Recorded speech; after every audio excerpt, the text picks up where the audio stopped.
అందరికీ నమస్కారం. శ్రీకృష్ణ లీలల్లో అత్యంత మనోహరమైనది, ధర్మ సంస్థాపనకు ప్రతీకగా నిలిచేది శంఖచూడుని వధ. భాగవతం దశమ స్కంధంలో వచ్చే ఈ ఘట్టం భగవంతుని లీలా విశేషాలను, భక్తాభయప్రదాన గుణాన్ని స్పష్టంగా తెలియజేస్తుంది. ఒకనాడు వసంత ఋతువులో వెన్నెల కాంతి పరిమళిస్తుండగా శ్రీకృష్ణుడు బలరాముడు గోపికలతో కలిసి బృందావనంలో రాసక్రీడలో నిమగ్నమై ఉన్నారు. మధురమైన వేణుగానంతో, గోపికల గానంతో ఆ ప్రాంతమంతా ఆధ్యాత్మిక ఆనందంతో పులకించిపోతోంది. ఆ సమయంలో కుబేరుని అనుచరుడైన శంఖచూడు అనే యక్షుడు అక్కడకు వచ్చాడు.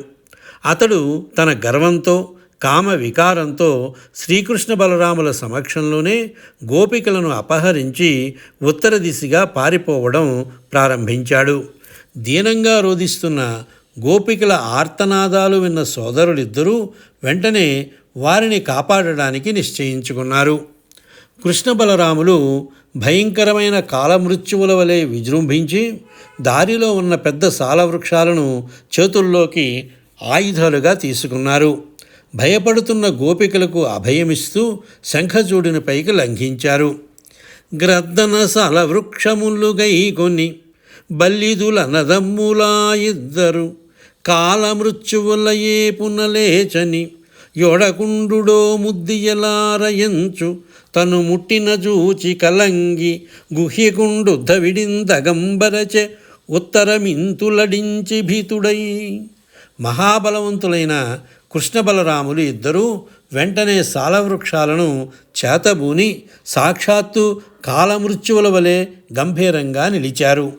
భీతిల్లుతున్న గోపికలను చూసి, ఓ భామలారా, భయపడకండి, మీకు ఏమీ కాదు అని అభయమిచ్చారు. కాలయముని లాంటి ఆ అన్నదమ్ములిద్దరూ తనను వధించడానికి వస్తున్నారని గ్రహించిన ఆ యక్షుడు అనేటువంటి ఆ గుహ్యకుడు తీవ్రమైన భయంతో కలవరపడి తాను అపహరించిన గోపికల్ని అక్కడే విడిచిపెట్టి ప్రాణభయంతో ఉత్తర దిశగా పారిపోయాడు. గోపికలను రక్షించిన తరువాత బలరాముణ్ణి వారికి కాపలాగా ఉంచి శ్రీకృష్ణుడు ఆ రాక్షసుణ్ణి వెంబడించాడు. ఎంత దూరం పారిపోయినా కృష్ణుని బారి నుండి తప్పించుకోవడం శంఖచూడునికి సాధ్యపడలేదు.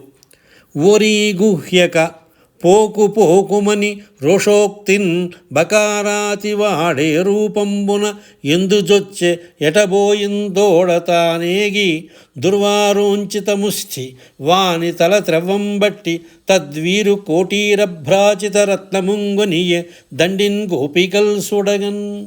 శంఖచూడిని సంహరించిన శ్రీకృష్ణుడు అత్యంత కోపంతో, ఓరి యక్షుడా, నిలు పారిపోకు అని గర్జించాడు. ఆ రాక్షసుడు ఏ రూపం ఎత్తి ఎక్కడ దాక్కున్నా, ఏ దిక్కుకు పారిపోయినా కృష్ణుడు అతన్ని వెంబడించాడు. చివరకు తన వజ్ర సమానమైన పిడికిలతో గట్టిగా ఒక దెబ్బ కొట్టి వారిని వధించాడు. ఆ రాక్షసుని శిరస్సుపై ఉన్న ప్రకాశవంతమైన చూడామణిని చేజిక్కించుకొని గోపికలందరూ చూస్తూ ఉండగా ఆ రత్నాన్ని తెచ్చి తన అన్నయ్య అయిన బలరామునికి కానుకగా ఇచ్చాడు.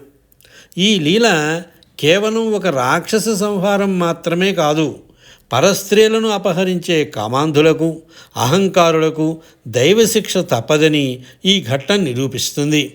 అలాగే భగవంతుణ్ణి శరణు వేడిన భక్తుల్ని, అంటే ఇక్కడ గోపికల్ని, ఆయన ఎల్లప్పుడూ రక్షిస్తాడనే అభయ సందేశం ఈ కథ ద్వారా మనకు లభిస్తుంది.